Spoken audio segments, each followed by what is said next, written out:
E hoje é a nossa segunda aula com a Marcinha, que está trazendo para a gente aqui do Pílulas um estudo muito bacana sobre a história dos evangelhos.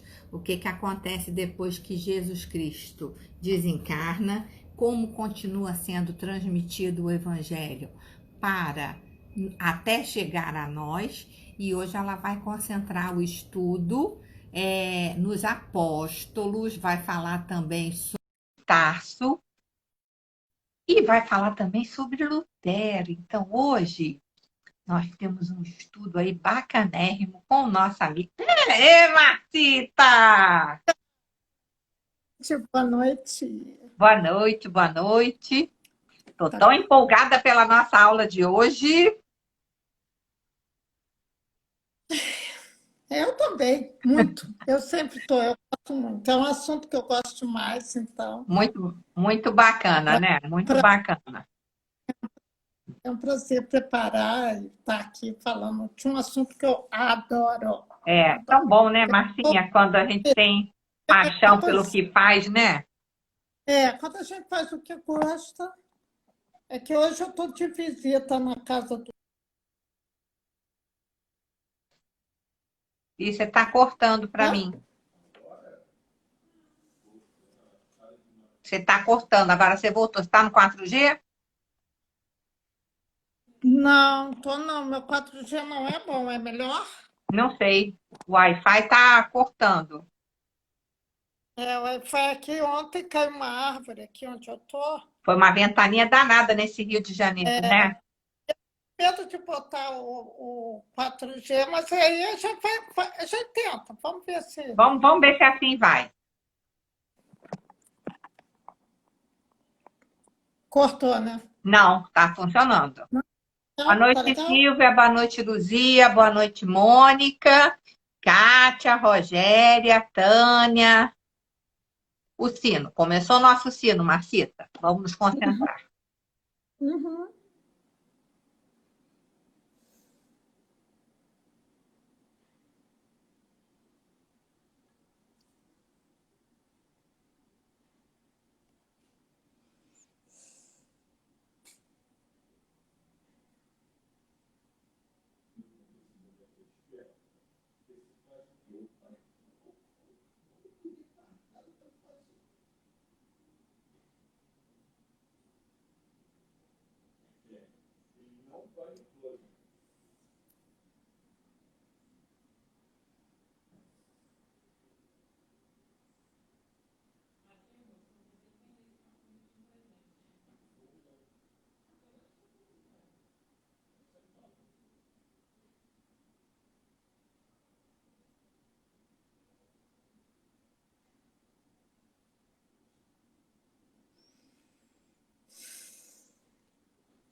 E estamos aqui E, animadíssimas para saber a parte 2 da nossa história dos evangelhos. É contigo, amiga. bom, boa noite de novo para todos, todas, que estamos juntos mais uma vez. Como eu estava falando para a Esperança, para mim é um prazer incomensurável, adoro falar isso, estar aqui com vocês, passando um pouco daquilo que eu adoro, que é a história da religião, principalmente a cristã, principalmente não é cristã, né? O cristianismo. E hoje nós vamos falar de personagens cristãos, os evangelistas. Na verdade, nós temos muito mais do que isso, né? Mas hoje nós vamos falar dos evangelistas de Paulo de Tarso, que eu sou fã. É o queridinho, Né? acho que é o queridinho de quase todas nós. A Lê Fischer também é louca por Paulo de Tarso, né? Lá no Lar de Teresa todo mundo é fã de Paulo, né? Descobri que eu estou uma estudiosa da vida de Paulo, entendeu? Então, eu gosto demais. Até porque ele é tão autoritário, né? Então, eu gosto. Bom, enfim, ele é um gato. É, e vamos falar um pouco de Lutero, porque apareceu esse questionamento na última quinta-feira, e aí um compromisso que eu tenho, que na próxima quinta-feira nós vamos falar da Inquisição, porque senão ia ficar longo demais. Aham. Perguntar, enfim, eu acho que todo mundo tem realmente curiosidade, e aí eu entro no Evangelho segundo o Espiritismo e o fechamento. O que é um evangelista? Né? O evangelista é aquele que proclama o Evangelho. E o que é o Evangelho? O Evangelho é a boa nova, é aquela boa notícia. A palavra Evangelho, a origem dela é grega e significa boa nova, boa mensagem. A palavra grega é euangelion. Eu quer dizer bom, angelo mensageiro. Eu tenho um Novo Testamento que eu gosto muito, que eu uso para leitura e para estudo, que ele traduz os livros sacros como tendo duas funções. A função quer dizer, função não, ele tem dois papéis importantes, né? O papel de você entender o texto e o outro papel é você entender o significado. Então, assim, quando você entende o texto, não obrigatoriamente você vai vivenciar o que você está lendo, mas quando você passa a ler e vivenciar, aquilo vai deixar de ser para a matéria, vai deixar de ser para o homem e vai servir para o espírito. Eu acho isso muito lindo. Eu ia falar isso na quinta-feira, esqueci. Mas é perfeito, porque é a fé experimentada, né, Márcia? É a fé vivida, né? Uhum. E quando a gente fala do Evangelho, nós temos dentro do Evangelho, que faz parte do livro Novo Testamento, nós temos os 4 evangelistas, e nós temos, dentro do Novo Testamento, os Atos dos Apóstolos, ou só Atos, e as epístolas, e termina com Apocalipse. Então, nós vamos falar um pouquinho dos evangelistas, como eu já falei, e depois a gente fala de Paulo de Tarso, que escreveu as epístolas. Os 4 evangelhos, eles são chamados de canônicos. O que significa isso? Canônico é porque desde dos primeiros cristãos, né, dos cristãos primitivos, esses 4 evangelhos são considerados os mais legítimos, os mais fiéis. E isso perdurou até o dia de hoje. Então, nós temos, há 2020, né? Nós estamos em 2020 da era cristã, esses escritos como sendo a coisa mais fiel que se tem da vida de Jesus. E aí chama-se canônico. Os 3 evangelhos, ou seja, Mateus, Marcos e Lucas, são sinóticos. O que significa essa palavra sinótico? É que eles têm só a narrativa diferente, a história é a mesma, na mesma sequência, com uma narrativa diferente. Então, aquela dificuldade que a gente tem, quando fala assim, evangelhos canônicos, eu, por exemplo, não sabia mesmo, entendeu? E aí você começa a pesquisar para entender o início do Evangelho, né? Para você entender, porque eles só começam assim, esse Evangelho canônico e sinóptico, aí a gente se perde, né? Uma coisa interessante é que esses 4 evangelhos, eles são representados por símbolos alados, figuras aladas. E por que isso? Porque no início, quando fizeram o primeiro Novo Testamento, eles acharam mais fácil para diferenciar um evangelista do outro, colocar o nome e o símbolo. E esse símbolo está muito ligado à visão que o evangelista tinha do ensinamento de Jesus e como ele iniciou o seu evangelho. Então, Mateus é um anjo, né? Um homem alado, um homem com asas.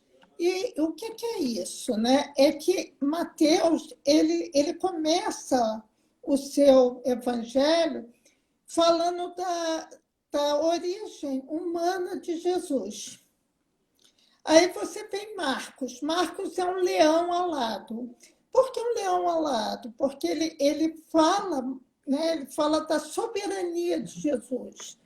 E a vida de... Ele começa, inclusive, falando de João Batista, que vivia no deserto e já estava preparando o terreno para que Jesus chegasse naquele lugar, porque Jesus saiu de Nazaré e foi para Jerusalém, enfim. Depois vem Lucas. Lucas é um touro ou um bezerro alado. O touro era um animal que era sacrificado, então, o bezerro também, né?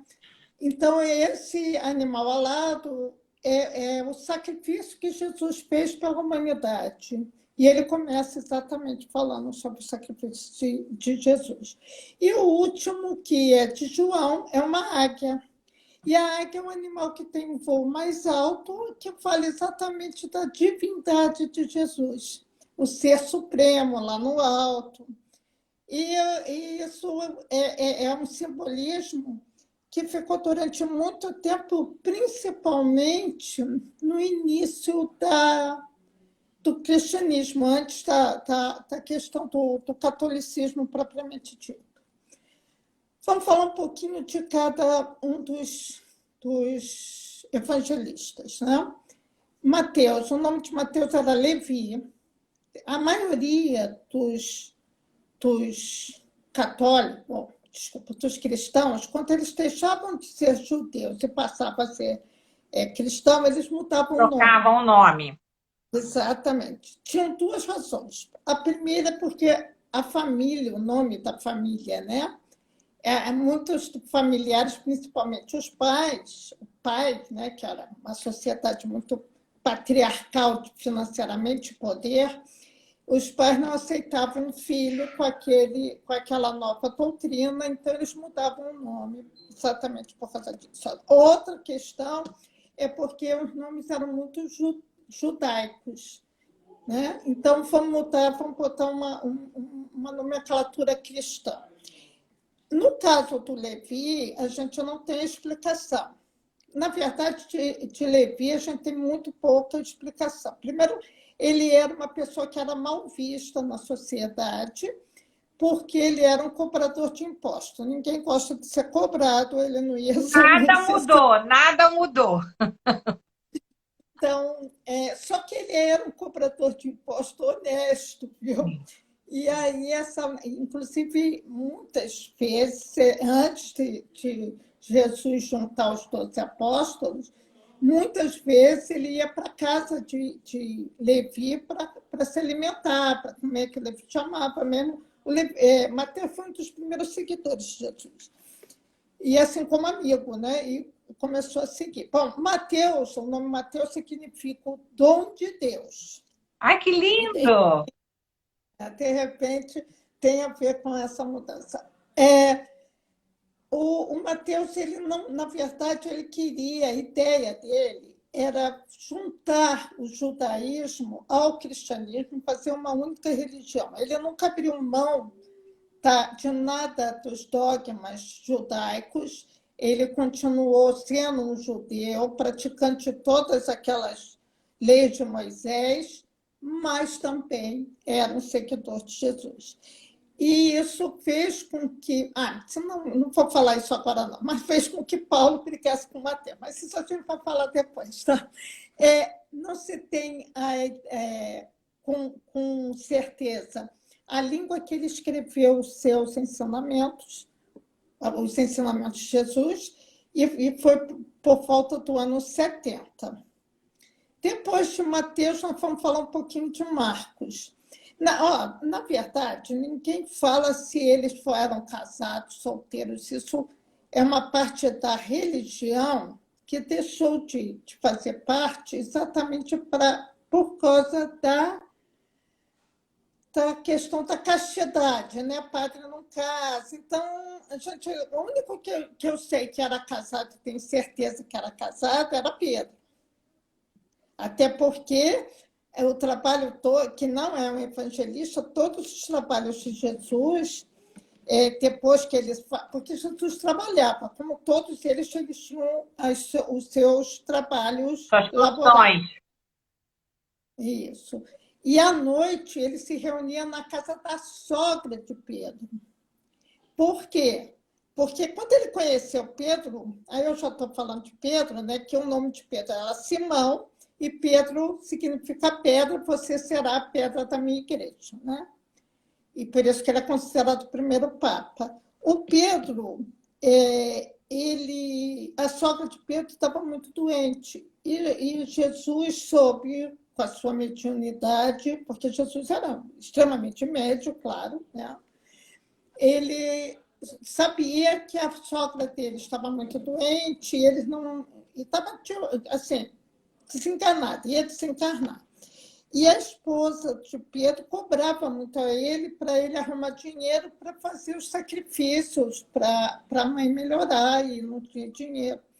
E o Pedro e Jesus, quando conheceu Pedro era muito arredio, o Jesus falou: me leve à sua casa que eu vou ver a sua sogra. Aí Pedro balançou assim: como é que você sabe? Eu sei, você confia em mim. Aí Pedro levou e ele curou a sogra. Um resumo rápido.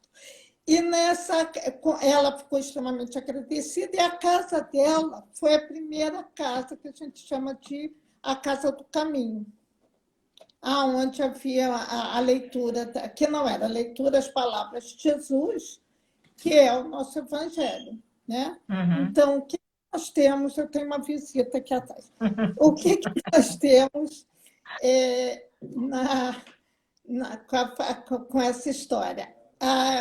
A Mansão do Caminho, que é de Divaldo, tem o mesmo nome. Né? Que interessante. A Casa do Caminho é a Mansão do Caminho, por isso que Divaldo escolheu esse nome. Exatamente, porque foi o primeiro lugar onde Jesus se reunia, e aí, de repente, aquilo ficou muito cheio, sabe? Porque ele começou, um falava para o outro, ele fazia os milagres, as curas, mas o primeiro lugar de reunião foi a casa da sogra do Pedro. Então, eu sei que Pedro era casado exatamente por causa disso. Agora, o resto eu não sei mesmo. Lucas, eu sei que não era casado, porque eu li um livro. Eu vou depois falar de alguns livros que eu não tenho aqui, mas quando for para minha casa, eu mando para você as fotos, que são livros imperdíveis para as pessoas lerem. Bom, vamos falar agora de Marcos. Marcos era, no livro Atos dos Apóstolos, é chamado de João Marcos. O João Marcos, ele não conheceu Jesus. Eu acho esse nome lindo, João Marcos. Ele não conheceu Jesus. E acredita-se, a história da religião diz que ele era o discípulo de Pedro. Ele ficou um tempo com Paulo, mas não deu certo. E aí quem era mesmo? Ele era discípulo de Pedro. Acredita-se que Pedro não sabia ler nem escrever. E aí, quem fazia os escritos? João Marcos, né? Tudo que a parte do Evangelho de Marcos diz é extremamente fiel às outras histórias, mesmo ele não tendo conhecido Jesus. Então só pode ter sido da convivência com Pedro. Que era o braço direito e esquerdo de Jesus. É exatamente isso. E o Evangelho de Marcos, ele enaltece muito a parte de milagres, né? As coisas que as pessoas não esperavam que Jesus fazia. Ele estava ênfase essa parte milagrosa de Jesus. Depois nós fomos para Lucas. Lucas era um médico, ele viveu muito tempo em navios, cuidando dos marinheiros, né? E ele começou a conhecer muito o cristianismo, até que ele parou numa cidade, que eu não sei qual, e conheceu Paulo. E, a partir disso, ele começou a se interessar pelo cristianismo. Paulo se referia aos escritos de Lucas como o meu evangelho, meu Paulo, entendeu? Ele é considerado pelos religiosos, os estudiosos religiosos, como o livro mais lindo que a humanidade já teve acesso. Eu ainda não li todo Lucas, mas eu li um livro chamado Pescadores de Almas e Homens, que é a história de São Lucas. Não é um livro espírita, mas é um livro maravilhoso, mas maravilhoso para quem quer conhecer um pouco da vida de Lucas. Eu recomendo a todo mundo ler esse livro. Depois, Martita vai passar essa bibliografia para a gente comprar. Tudo, mas aí tem que esperar eu voltar para minha casa, porque eu estou aqui cuidando do neto. Tá albergada. Exatamente isso. O Lucas ele foi discípulo de Pedro durante um certo tempo, mas o que ele mais conviveu foi com Paulo, e até o final da vida de Paulo, ele estava ao lado de Paulo. Paulo foi preso, e aí, quando chegar em Paulo, eu falo mais um pouquinho de Lucas, e quando ele foi condenado, Lucas estava do lado dele, continuando a escrever o Evangelho. Por isso que deve ser muito bonito mesmo, porque tem a visão de Paulo, né? E o último evangelista que eu vou falar é João. João era o apóstolo mais jovem de Jesus, ele era um menino, quando ele conheceu, já praticamente um menino, e o evangelho dele é o evangelho da divindade, né? Ele trata Jesus como um ser divino. E tem uma explicação para isso. Primeiro, porque João viveu muito tempo. Naquela época, viver mais de 90 anos era um milagre mesmo, né? Ele morreu com mais de... Diz a história que ele morreu com mais de 90 anos. Ele foi o único apóstolo que caminhou com Jesus na Via Cruz. Ele acompanhou a Via Cruz todinho. E ele acompanhou a crucificação e o desencarne de Jesus. Quando Jesus estava crucificado, ele chamou João e pediu para tomar conta de Maria. E ele tomou conta de Maria até ela desencarnar no ano de 46.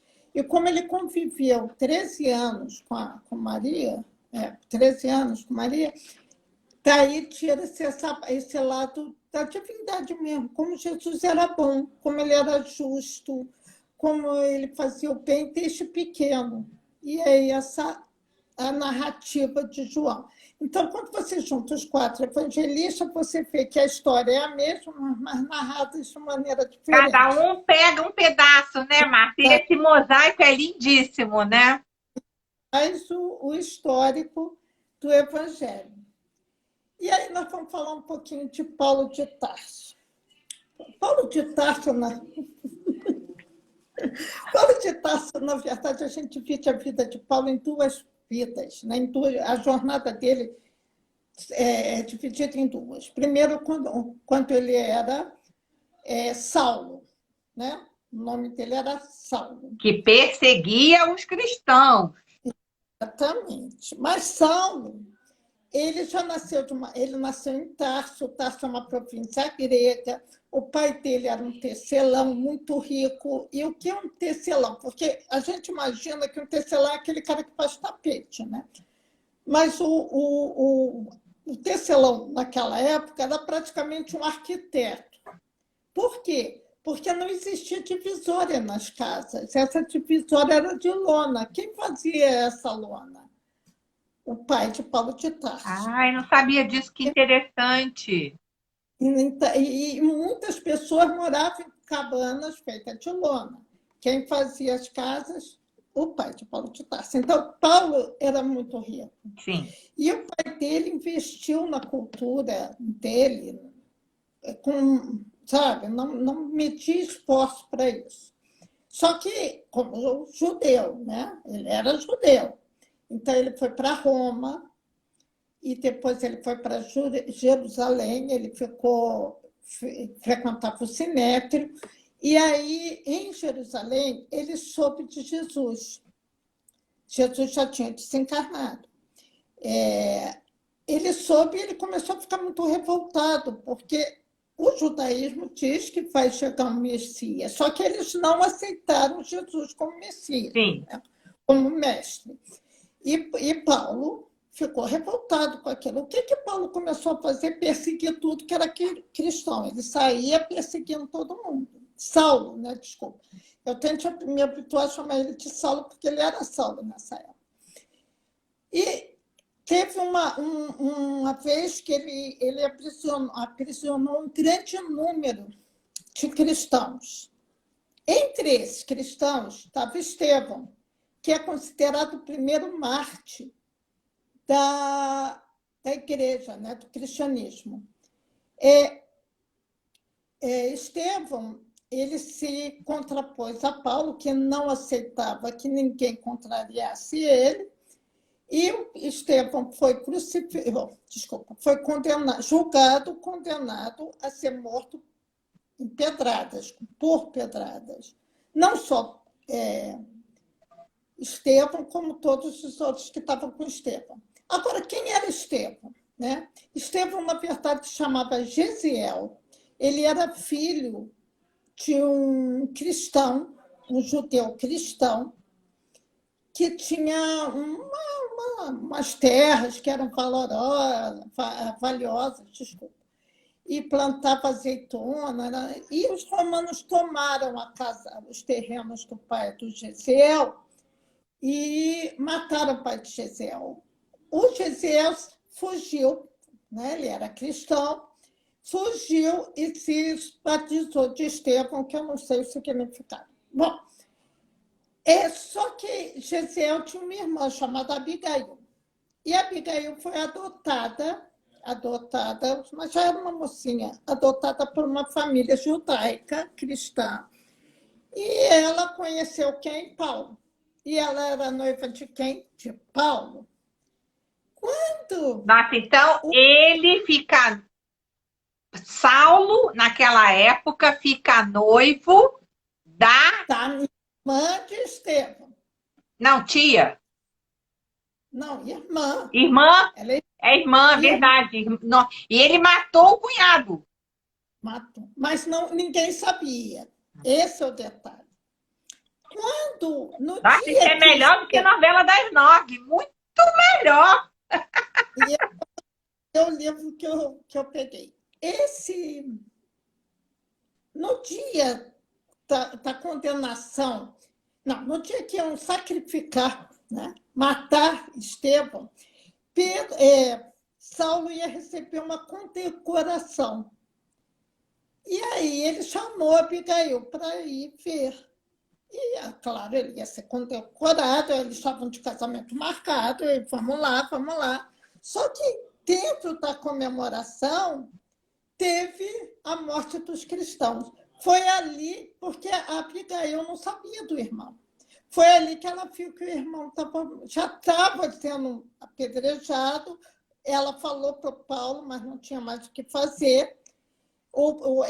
Estevão não morreu ali na hora, foi retirado junto com outros que não morriam na hora, mas morreu depois dos ferimentos. Abigail não aguentou aquilo, claro, rompeu com Paulo. Foi o grande amor da vida do Paulo, diz a história. E ela voltou para a casa daquele casal, ficou muito doente, acabou desencarnando. Ela desencarnou moça, nova, né? E Paulo, mas Paulo Saulo não mudou ali, não. Saulo continuou Ah, perseguindo os não foi cristãos. nesse episódio, ele perde o amor e não muda. Ele sonhava frequentemente com Estevão, e ele não tirava aquela imagem da cabeça, até por causa de Abigail, que ele perdeu ali à noite. Até que ele foi avisado que ia ter uma reunião em Damasco de cristãos. Lá foi ele para Damasco. Quando ele chega na porta de Damasco, que tinha aquelas muralhas, coisa da época, né?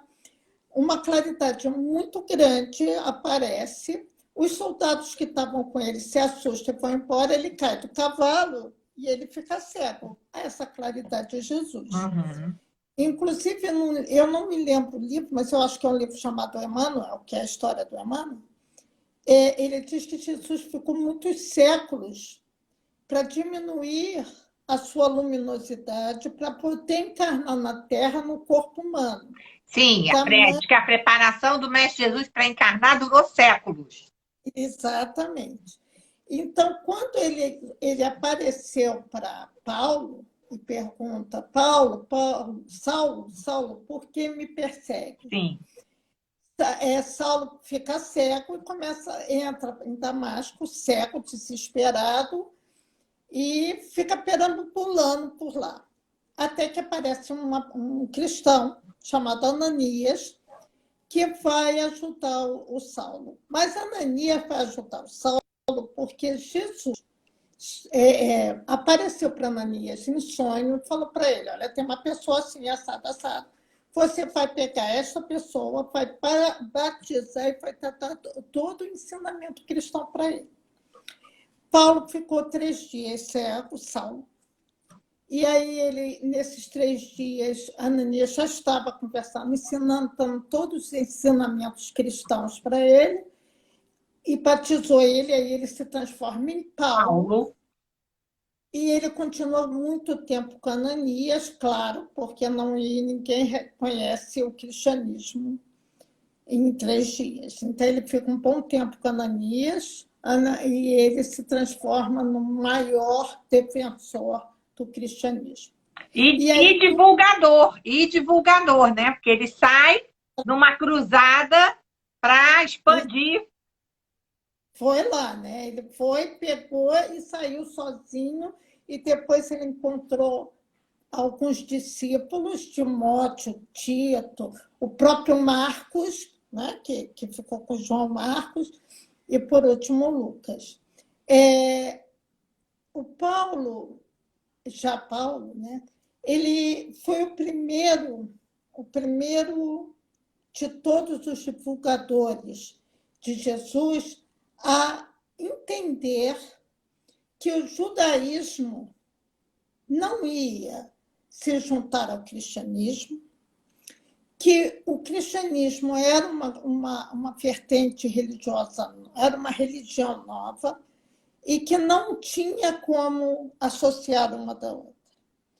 E isso fez com que todos os apóstolos que tinham contato com Paulo, Pedro, Tiago Maior e Mateus, tivessem muitas brigas com Paulo, porque Paulo começou a falar que não é nada disso.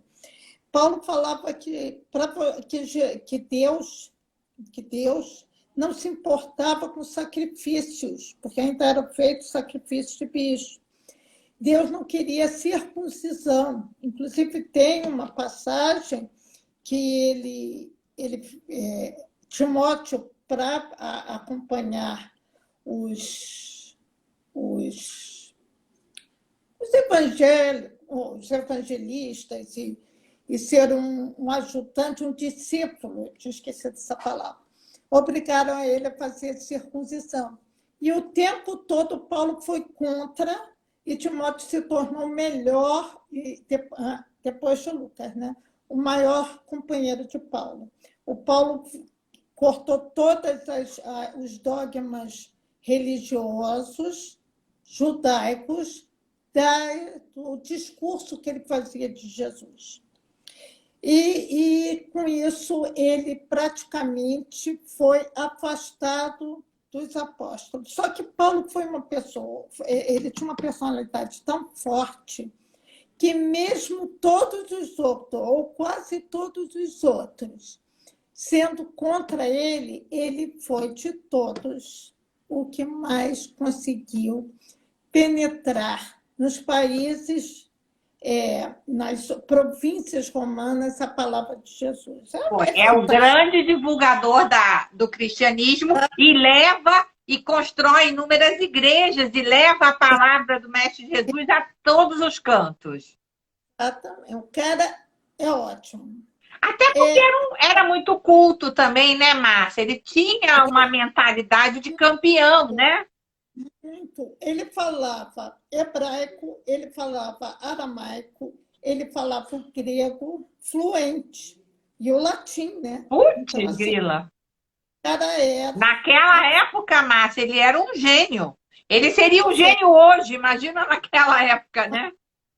era iluminado, né? Sim. Tanto que Jesus fez questão de fazer dele um discípulo, Sim. mesmo ele não tendo convivido. Jesus não ia dar um tiro no pé, né, gente? Sim. A estratégia estava toda pronta. Ele sabia do potencial do Paulo e assim, o Paulo, ele abriu mão de tudo, inclusive porque a família dele, o pai dele era vivo quando ele se tornou Paulo, e ele desertou ele, Sim. porque ele foi Tarso, e já como Paulo, e o pai dele não aceitou de jeito nenhum, e ele, assim, também ele não queria, ele vivia do trabalho dele como tecelão. Uhum. E ele fazia sandália, dava para o povo, porque as pessoas não tinham sandália, né? Então tem todo esse lado bonito da história. Existe um livro chamado Paulo e Estevão, que é um livro espírita, psicografia de Chico, né? Ainda não li, Márcia, todo mundo fala que é lindo. Da minha vida. Eu amo esses 2 livros que eu falei, são 2 livros que eu amo mesmo. Assim. Na verdade, eu dei o meu Paulo Estevão, uma senhora católica que adorou, e aí ficou com o meu livro. E há pouco tempo, até por causa de estudo, eu comprei outro, e cada vez que você lê é uma nova vivência. Esse livro, no final, ou no prefácio, Emmanuel fala que não existiria Paulo se não fosse Estevão. Né? Porque quem acompanhou espiritualmente, o mentor de Paulo foi Estevão. Então, eles foram companheiros até o desencarne de Paulo. Olha que coisa, sendo que Saulo mandou matar ele. Então, e Jesus, na sua bondade absoluta, mandou Estevão como mentor dele, né? A Kátia está perguntando qual é o primeiro livro, porque o segundo é Paulo Estevão e o primeiro que você recomenda é? Médico de Homens e Almas, que é a história de Lucas. O Médico de Homens e Almas. Isso. Mas eu vou mandar para você. Ela vai mandar para mim depois, Kátia, eu vou mandar para vocês na lista de transmissão. Estou em casa, de novo eu vou falar. Tem uma passagem nesse livro, Paulo e Estevão, que Paulo já estava assim, já era famoso, né, nos domínios romanos, e ele estava muito atormentado, que ele tinha muitos pedidos para ele fazer oratórias, né? Falar dos ensinamentos de Jesus, e ele não dava conta daquilo. E aí, um dia, ele sonhou com um mensageiro falando para ele que todo mundo sabia, que o mundo espiritual sabia que isso ia acontecer. Para ele não se preocupar, não, escrever cartas, que essas cartas iam chegar a todos aqueles que quisessem conhecer Jesus. Aí surgiram as epístolas. Que são a coisa mais linda do mundo, que ele vai, cada vez que ele chega numa igreja, ele vai contando a sua experiência. E aí o Novo Testamento é composto de 13 epístolas de Paulo, só que a história religiosa diz que foram muito mais do que isso. Paulo foi preso 2 vezes. A primeira vez ele foi perdoado, mas com a condição que ele não falasse, não fizesse mais aquele trabalho que era um trabalho de divulgação, né? Claro que ele não obedeceu, e ele falou que não ia obedecer, ele não se comprometeu com isso, e aí ele foi preso de novo e morreu decapitado. E quem acompanhou ele na segunda, ele morreu com 63, 67 anos, mas na época ele já era considerado idoso, né? Não é como a gente, que aos 64 ainda está... Gata. Feliz. Gente, eu vou mexer só um pouquinho aqui, que eu preciso saber onde eu estou. Senão me perco aqui. Bom, falamos os mais famosos, e agora vamos falar um pouquinho da religião, como é que... Mas deixa eu falar antes só uma coisa da minha favorita, que é a da carta de Paulo aos Coríntios, que virou música, que é ainda se eu falasse a língua dos homens, se eu falasse a língua dos anjos, sem amor eu nada seria. E isso, para mim, eu fico arrepiada quando eu escuto, porque isso, para mim, é o maior hino de amor que ele escreveu. E é mesmo. Não, as coisas que Paulo deixou, eu acho tão bonito. Eu gosto muito daquele, porque eu conheço todo o bem que eu não consigo fazer e faço todo o mal que eu não quero mais fazer. Porque isso para mim, é muito... Ele tem umas questões filosóficas, né? Incrível, de quem tem uma mente muito astuta, né? Porque essa questão comigo, particularmente, essa questão... Eu sei tudo que eu não devo fazer, mas muitas vezes me pego ainda fazendo, entendeu? E aí eu lembro de Paulo. Falo, gente, Paulo... Assim, eu tenho vários livros da vida de Paulo, ficou assim uma coisa meio... Se eu deixar, eu só falo de Paulo, mas... Não, e assim, como é que pode, né, Márcia? Tão atual. O cara, em 2020, ele é atual, é impressionante, né? Ele é atemporal, né? Sempre muito atual, muito... E depois, assim, essa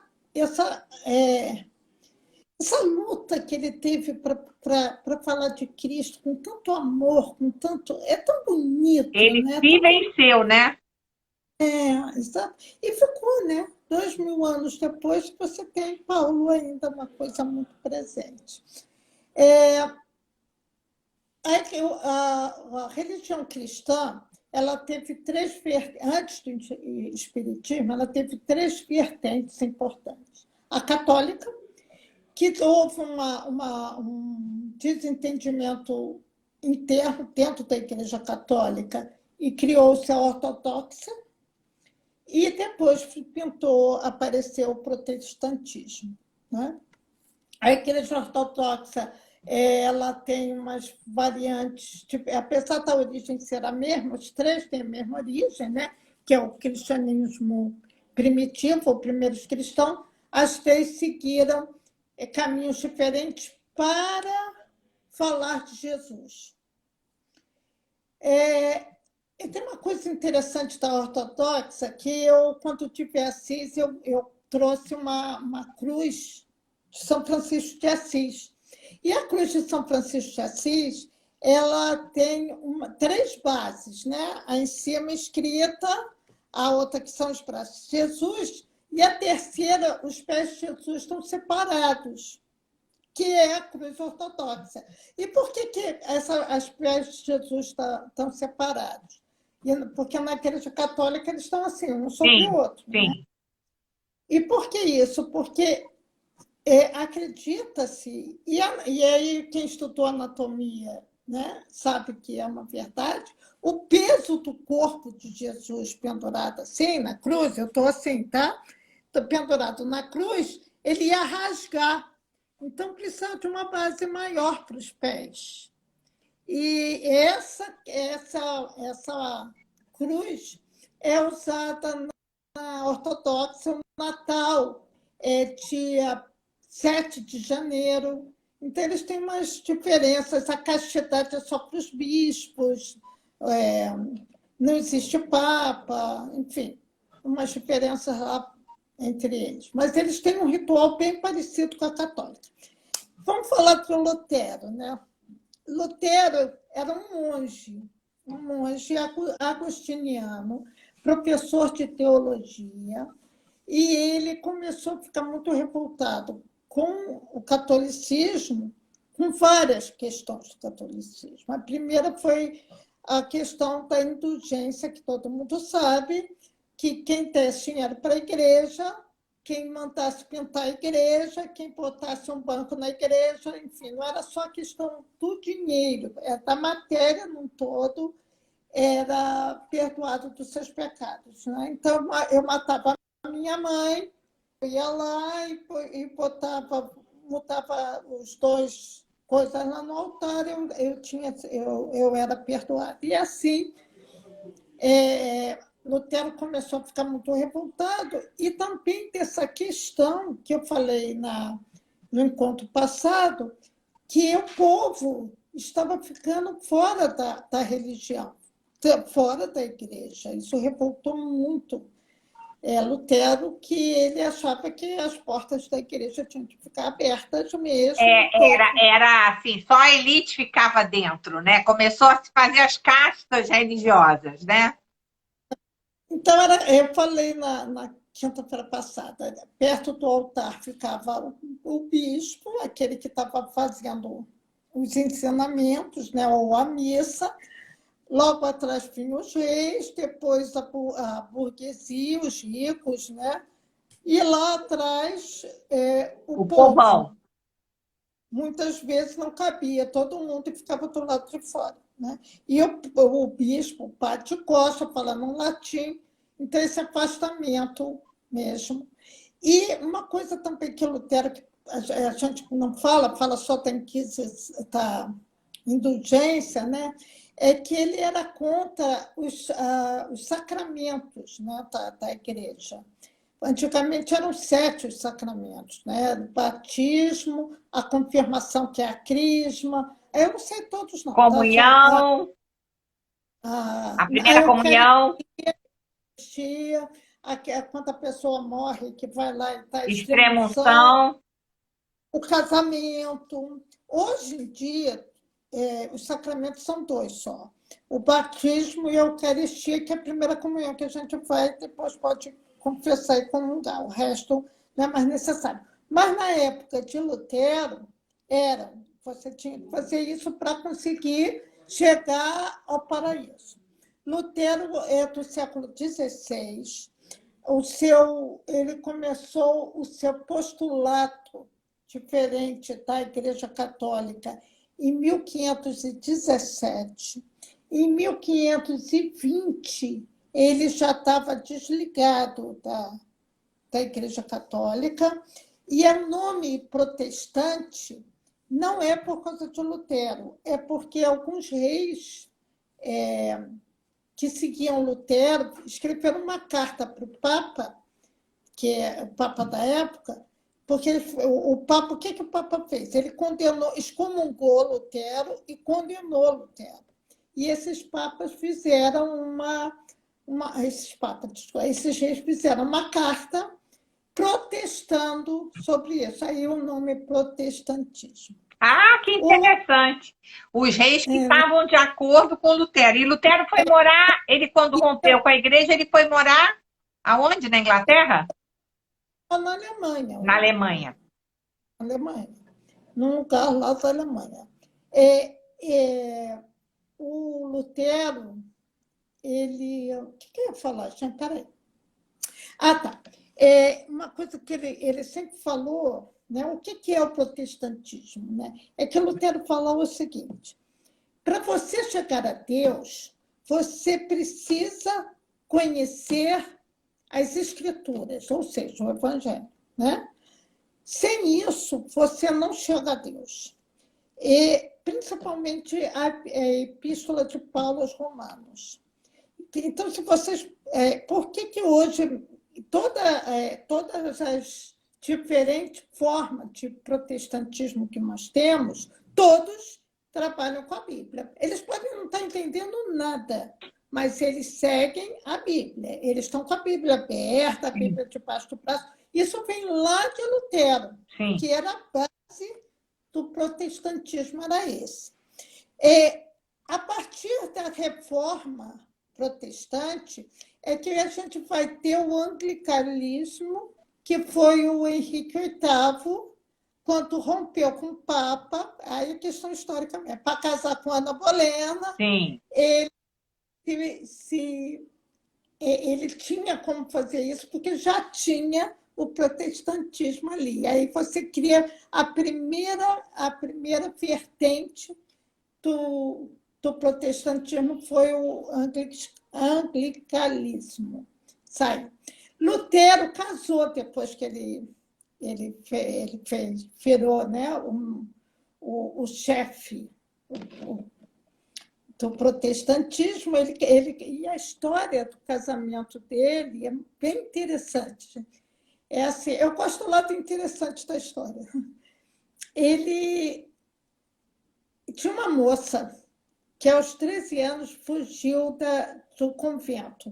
O nome dela era Catarina von qualquer coisa, esqueci. Vambora. Tanto que eu me lembro, vambora. Catarina, a mãe dela morreu e ela foi com meses para um convento, porque o pai dela casou de novo e não queria aquela filha lá. Ela, quando tinha 13 anos, mais 11 moças, elas fugiram do convento. Todas elas conseguiram casar, menos a Catarina. A Catarina, a família dela era rica, mas como ela fugiu do convento e tal, ela foi botada à margem da família. O pai não queria vê-la, né? Ela foi trabalhar na casa de um pintor e ela se apaixonou por um estudante daquela casa, né? Um aluno daquele pintor. Ela se apaixonou, eles ficaram noivos, só que esse estudante era um rapaz rico, a família não deixou ele casar e ele nunca mais apareceu na vida de Catarina. E aí ela ficou muito abalada e ela foi conversar com ela. Já era uma simpatizante do protestantismo e ela foi conversar com ele, né, com o pastor, que ele era um pastor. Né? Aí, naquela época, então, já começa o nome pastor. Já. Assim que houve o rompimento, eles começaram a fazer as reuniões estudando a Bíblia, o orador era o pastor. Entendi. Entendeu? O pastor com suas ovelhas, né? Sim. Jesus, pastor e suas ovelhas. Que está na Bíblia. Sim. Né? Ela foi conversar com Lutero. Lutero era 16 anos mais velho do que ela. E ele falou: você precisa casar. Não pode ficar, porque todo mundo tinha de casar, né? Você tem de casar, não vai ser freira, tem de casar. E ele chamou um pastor bem idoso para casar com ela, e ela falou: não, com ele eu não caso, mas eu caso com você. Aí, tá bom, então vamos casar. E casou com ela. E eles tiveram 6 filhos, e um ex-presidente alemão era descendente de Martinho Lutero. Eu não sei a data, mas eu acho que foi 1900 qualquer Então, coisa. foi ela que pediu Lutero em casamento, moderna. Ela foi, tu vê, uma pessoa que fugiu do convento. Já tinha a cabeça... Exatamente. Foi morar com um pintor, se apaixonou perdidamente por um rapaz. estudante. E assim, ela era uma pessoa à frente do seu tempo mesmo.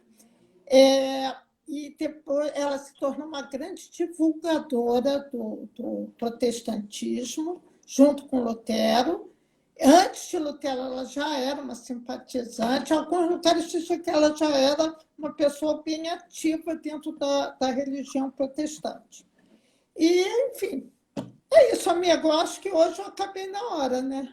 E o protestantismo que chega nos Estados Unidos vem dessa raiz de Lutero? Todos, a partir dali, a partir da reforma protestante, todas as outras vertentes do protestantismo, a origem é a mesma. Tá. É muito importante a gente saber que foi a religião que deu mais valor à cultura, à educação no todo, entendeu? Não tinha questão do classismo para ter acesso à educação. Tá, As escolas bacana. eram para todos, desde que se convertesse ao protestantismo. Então, todos os que eles aceitaram nas artes, na cultura, na educação, tinham de ser protestantes. E eu me lembro, agora, há muitos anos atrás, quando eu comecei a dar aula, eu tive dois encontros que está muito ligado com essa história de religião. A primeira foi fazer uma entrevista numa escola evangélica, né, protestante, daquela bem, né, bem, assim, bem batista, era batista a escola. E a pessoa que me entrevistou e tal, eu tive de dar aula, e ele falou para mim que se eu mudasse, que eu virasse, eu nem era espírita, imagina, era garota. Se eu mudasse para o protestantismo, eu seria professora da escola. Eu falei que não, e que eu não ligava para a religião. Até para ser professora tinha que praticar da fé da escola. Escola famosa, que eu não vou falar o nome, eu fui fazer também, mas é uma escola assim, top de linha na religião católica. E a primeira pergunta que eles me fizeram, eu já era casada, se eu tinha casado no religioso. Eu falei, sim, eu casei mesmo. E qual era a minha religião? Eu falei, olha, eu fui batizada, eu não era espírita ainda, mas eu não sou praticante. E o padre, era uma escola de padre, ele falou depois para mim que eles só aceitavam, não, quer dizer, ele falou depois da entrevista, nós só aceitamos a pessoa que é praticante. Aí ele ainda falou, você poderia ter falado isso. Eu falei, não, mas eu não minto. Olha só, o padre falou, falei, não, mas eu prefiro não mentir. Você vê que coisa, né? Fica assim, os colégios que têm um cunho religioso têm que, obrigatoriamente, os professores têm que partilhar do mesmo então, assim, credo, né? A partir do momento que eu mentisse, eu poderia entrar? Não sei, mas enfim, porque também não tinha de ser, eu consegui ser feliz da vida. Enfim, terminamos a segunda etapa do nosso A Cris está falando, teve uma época que se você não fosse da religião da empresa, principalmente escola, eles não te davam a vaga. Exatamente, né? Que coisa, né? Cris Vitor BR. Agora, Márcia, eu queria te fazer uma pergunta, não sei se alguém me diz aí que horas são, gente, para a gente saber se tem tempo para abrir para pergunta. Fala para mim que horas são. Eu não sei. Eu estou pedindo aí para nossas meninas e meninos falarem para a gente que horas são, para saber se dá tempo da gente abrir para perguntas. Eu tenho uma pergunta, Márcia. Por que a sensação que a gente tem, e os estudos mostram isso também, que na cultura do catolicismo a gente sempre fala muito da culpa do dinheiro, enquanto os protestantes não têm essa culpa do dinheiro e, portanto... não sei como é que a gente não caiu. 19,5. Deixa eu salvar, então vou fazer o seguinte, eu vou salvar e a gente volta para a sessão de perguntas, beleza? Vou salvar aqui, gente, e a gente já volta. Só um minutinho, tá? Me esperem.